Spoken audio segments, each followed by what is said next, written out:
Guillermo, welcome to Action A Go Go. Thank you so much, Derek. How's it going? I'm doing fantastic. I get to talk to you. I'm excited. Right on. Just to get this out of the way, big fan of your comedic work. And you've had an incredible career. I always get to do some research for these, and I see your career stretching back to the '90s, but want to stay on target. May fit some other questions in there. Yeah. But what brought you to Deli Boys? I was approached by Jenny Connor, who is one of the exec producers and one of the folks that developed the show with Abdullah Saeed, who is the creator. And I had worked with Jenny on a show called Girls with Lena Dunham. So yeah, she contacted me and asked if I wanted to be a small part of this show called Deli Boys, and I was super intrigued, and I read the script, and I was floored. I was exhilarated and excited that it was a world that I hadn't seen very often or read about very often, for television, and that really really excited me. I agree. I had a chance to watch the whole thing because it is available to watch on Hulu right now, just to get that out of the way. So check it out on Hulu, everybody. But I was floored by it. I don't want to give away any spoilers. Again, just to talk about your character, there's a bit of magical realism in the show throughout.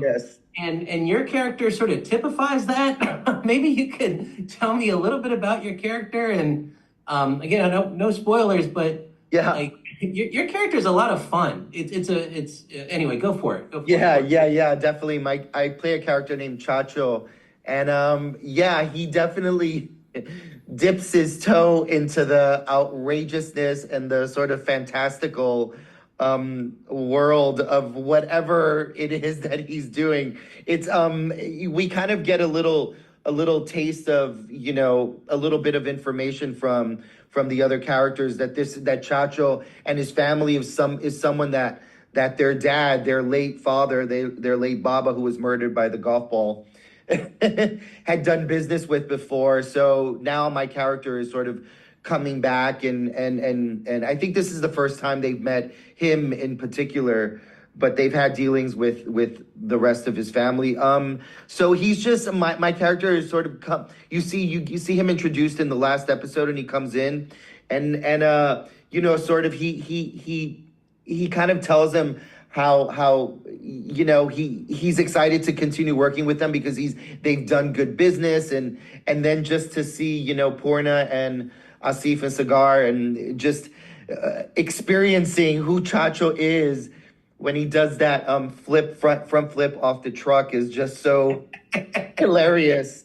And it sort of leaves the door open, you know what I mean, to think, oh my God, what is this character going to be capable of in episodes to come if we're lucky enough for the show to get picked up, knock on wood. So yeah, there's a lot of exciting stuff there. Well, just to follow you up on that, I really hope there's a second season. I know with streaming it can get a bit dicey, but I really want to see more of your character. And I had a chance to talk to Chris Elliott, and I'd love to see more of his character. All these Yeah. characters, a great dynamic.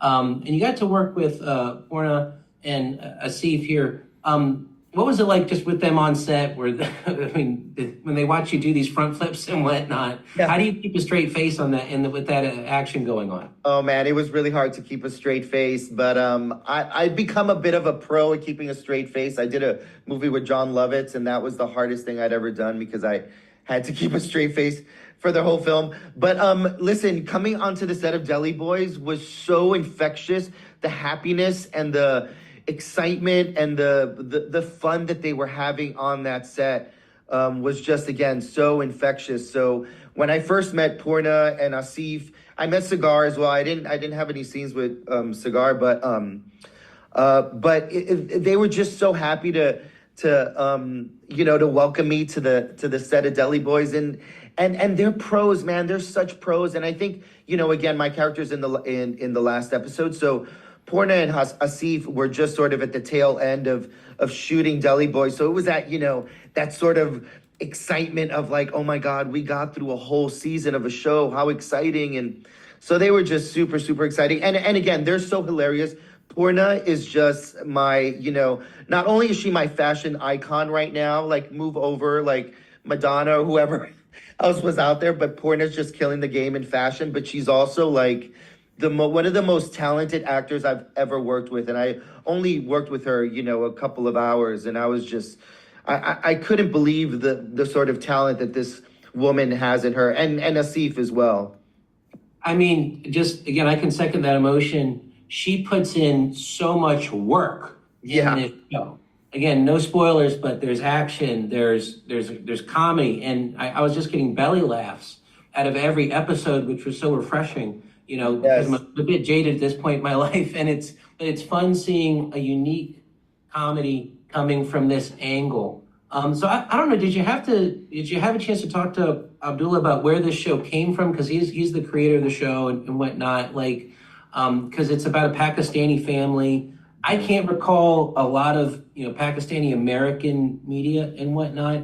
Did you have a chance to talk to him about that, about where the show was coming from or what he wanted to bring to the table? Yeah, I kind of had an early conversation with Abdullah when I first was sent the script, and they showed me the pilot, and he sort of, yeah, chatted about his own life story, and where he grew up and how he grew up, and I grew up in New York City and Washington Heights. I'm a Cuban American. Yeah. My parents are Cuban immigrants, and so we had very similar sort of upbringings and similar stories. So I felt very connected to him, and to what he was trying to do with this show. So that felt really good. And again, here he is, presenting this show on a major platform on Hulu, of a, like you said, a mainly Pakistani cast and of characters that we're not used to seeing on television. We're not used to seeing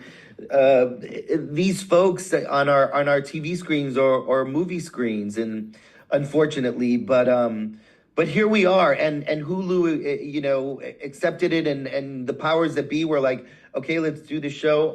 And so anyway, I'm sort of digressing, but I'm just so excited that Abdullah had this show that you could feel that it comes from his heart and from his gut, and it's from a real place, and yeah, it's just super exciting, and again, it's a world that I think the audience is going to be just so thrilled about and excited about, because we're not used to seeing it often, so that makes it even more exciting. No, absolutely. Unique stories from different angles are very precious in this day and age, and I was very happy to see it.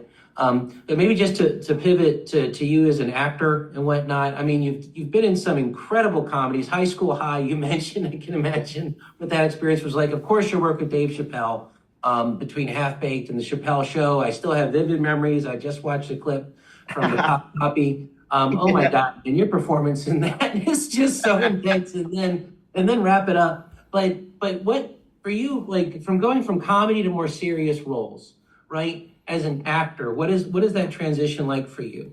How do you manage that?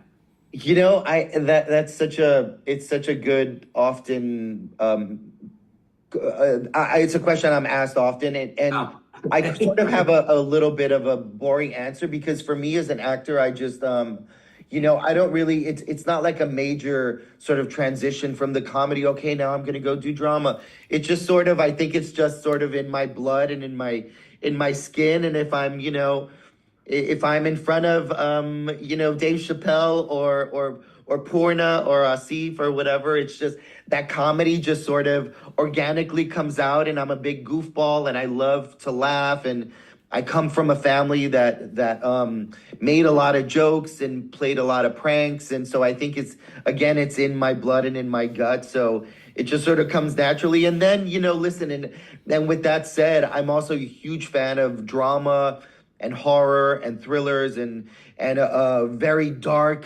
sort of somber, ominous stories. So, and then I transitioned very well into that. And when I played Huck on Scandal, I don't think he might have smiled maybe twice in the 7 seasons I did that show. He was just such a downtrodden, like, sad soul, and but that I felt really comfortable playing that too. So just excellent. depends on who you put me in front of. I'm ready to go.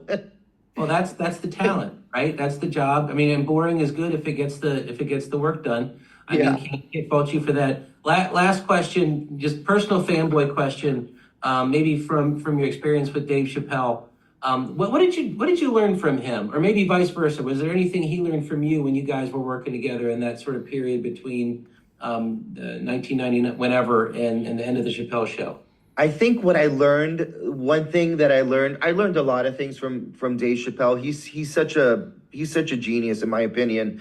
I think it made me say to myself, Guillermo, you have to read more, you have to educate yourself more, learn history more. I know that's maybe a weird answer to hear, but he's such an intelligent man and such a well-read person that it just made me want to be better in that way. And I think the fact that he's so educated and well-read and just up on history and everything, it makes him a better comedian and more comfortable on stage. And yeah, that's one of the main things that always stuck with me that I learned from Dave. Excellent, excellent, fantastic. Well, unfortunately, our time is short as Yeah. always. Guillermo, thank you so much. You've got an incredible legacy. You brought that to the table in Deli Boys. Again, it's available now. You did fantastic in the show. I'm hoping and praying we get more of your character. Oh, thank you so Next much, season. man. Me Excellent. too. Me too. Thank you. All right, bud. Thank you so much. Best of luck with everything. Thanks, Derek. Have a good one. Bye. This is Derek Scarzella.